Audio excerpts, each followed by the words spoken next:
Hello नमस्कार, क्या हाल है आप सबका। स्वागत है आपका फिर से हमारे यूट्यूब चैनल जायकेदार रेसिपी में। अगर आप इस चैनल पर पहली बार आए हैं तो आप इसे सब्सक्राइब ज़रूर कर दीजिएगा, क्योंकि हम ऐसा कंटेंट आगे भी लाते रहेंगे। तो चलिए आज बात करते हैं चिया सीड्स के बारे में।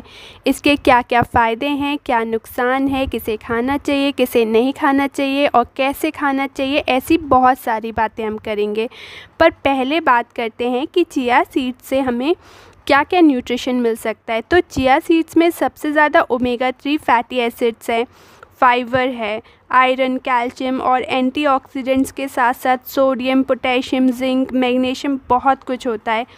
तो इसके न्यूट्रिशन प्रोफाइल तो बहुत अच्छी है, जिसकी वजह से इसके बहुत सारे हेल्थ बेनिफिट्स हैं। जैसे हार्ट डिजीज़ के रिस्क को कम करता है, क्योंकि ओमेगा 3 और ओमेगा 6 फैटी एसिड्स इसमें भर भर के है। बोन्स के लिए बहुत अच्छा सप्लीमेंट है, क्योंकि इसमें कैल्शियम की अच्छी खासी क्वांटिटी होती है। और एक रिसर्च में ऐसा पाया भी गया है, जिसमें चूहे को 13 महीने तक चिया सीड्स दिया गया और उसकी बोन डेंसिटी में काफ़ी इम्प्रूवमेंट दिखा। चिया सीड्स ब्लड शुगर को भी रेगुलेट कर सकता है, साथ में ये वेट लॉस में भी हेल्प करता है।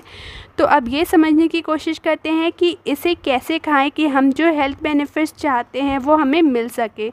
जैसे अगर हमें वेट लॉस के लिए खाना है तो चिया सीड्स को मॉर्निंग में आधे घंटे के लिए लेमन वाटर में सोक करके ले सकते हैं, और चाहे तो इसका डिटॉक्स वाटर भी बना के दिन भर में उसी पानी को पी सकते हैं। तो डिटॉक्स वाटर बनाने के लिए हाफ़ टी स्पून से स्टार्ट कर सकते हैं। Half tea spoon chia seeds आधे या 1 लीटर पानी में डाल के एक लेमन स्लाइस और 3-4 पुदीने की पत्ती डाल के 1 घंटे के लिए रेस्ट करने दें, और वही पानी पूरे दिन पिएं। कम होने लगे पानी तो उसे रीफ़िल भी कर सकते हैं। तो मोस्टली होता क्या है, जब हम पानी में चिया सीड्स लेते हैं तो ये फूल जाती हैं। इससे पीने से हमें भूख थोड़ी कम लगने लगती है, जिसके कारण हम ओवर ईटिंग नहीं करते हैं, और इसी तरह वेट लॉस में भी हेल्प मिलती है। अगर आपको वेट लॉस की बजाय और किसी हेल्थ बेनिफिट्स के लिए चिया सीड्स लेनी है तो इसे फ्रूट जूस में डाल सकते हैं, नहीं तो पुडिंग में यूज़ कर सकते हैं, इसकी पुडिंग बना सकते हैं। इसकी बहुत सारी रेसिपीज़ बनती हैं, और अगर आप चाहें तो आप किसी भी चीज़ में इसे ऊपर से गार्निश करके भी खा सकते हैं।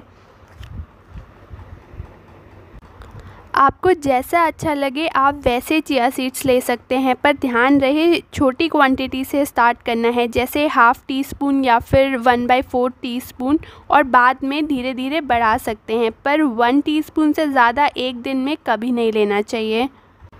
चिया सीड्स के अलावा फ्लैक्स सीड्स और बेसिल सीड्स भी होते हैं, जिनकी सिमिलर न्यूट्रिशन प्रोफाइल है, मगर चिया सीड्स में बाकी दोनों से ज़्यादा फाइबर होता है। तो अगर किसी को कॉन्स्टिपेशन यानी कि कब्ज़ की परेशानी है तो उनके लिए चिया सीड्स बेस्ट हैं। चिया सीड्स और फ्लैक्स सीड्स में भी काफ़ी सिमिलरिटी है, जैसे ओमेगा 3 और omega 6 fatty acids flax seeds में भी ज़्यादा होता है और चिया सीड्स में भी ज़्यादा होता है। तो ये हाई ब्लड प्रेशर को और हार्ट डिसीज़ के रिस्क को भी कम कर सकता है।